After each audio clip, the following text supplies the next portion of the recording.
এবার কঠিন বিপদে পড়তে চলেছে ভারত। বাংলাদেশ যদি টি-20 বিশ্বকাপ ব্রডকাস্ট না করে তাহলে 1000 কোটিরও উপরে লস হবে। জিও স্টার অর্থাৎ বিশ্বকাপের ব্রডকাস্ট চ্যানেলের রাইটস কিনা ভারতের অন্যতম ব্রডকাস্ট চ্যানেল স্টার স্পোর্টসের। আর এমনটাই মন্তব্য করেছেন জিও স্টারের ভাইস চেয়ারম্যান উদয় শঙ্কর বলেন, টিভি ব্রডকাস্ট এবং একজন বিজ্ঞাপনদাতা হিসেবে আইসিসিকে সতর্ক করছি আমি।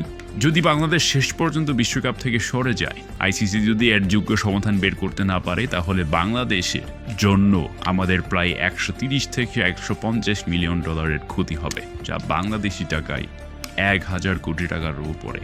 বাংলাদেশি ক্রিকেট প্রেমী কিংবা ভিউয়ার্সদের যথেষ্ট মূল্য আছে, যা বিজ্ঞাপন সংস্থাগুলো এবার বুঝে গেছে। হ্যাঁ দর্শক, নিরাপত্তাজনিত উদ্যোগের কারণে আসন্ন টি-20 বিশ্বকাপ থেকে সরে দাঁড়ানোর পথ বেছে নিয়েছে বাংলাদেশ ক্রিকেট বোর্ড বিসিবি। আন্তর্জাতিক ক্রিকেট কাউন্সিল আইসিসির অনুরোধের পরেও বিশ্বকাপ ভেন্যু পরিবর্তন না হওয়ার কারণে বাংলাদেশ এবারে টি-20 বিশ্বকাপ বয়কট করেছে। যে কারণে ভারতীয় গণমাধ্যম এনডিটিভির প্রতিবেদন অনুযায়ী বিশ্বকাপ থেকে বাংলাদেশ সরে গেলে বিসিবির প্রায় 27 মিলিয়ন মার্কিন ডলার ক্ষতি হতে পারে, যা প্রায় 330 কোটি টাকা।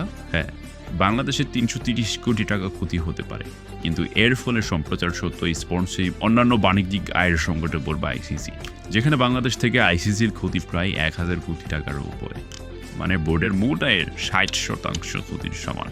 তাহলে একবার চিন্তা করেছেন, বাংলাদেশ যদি বিশ্বকাপ সম্প্রচার না করে তাহলে কত ক্ষতির মুখে পড়বে আইসিসি? প্রিয় দর্শক, এ ব্যাপারে আপনাদের মতামত অবশ্যই আমাদের কমেন্ট করে জানাবেন। ইতিমধ্যে আমাদের দেশে আইপিএল ব্যান করে দেওয়া হয়েছে।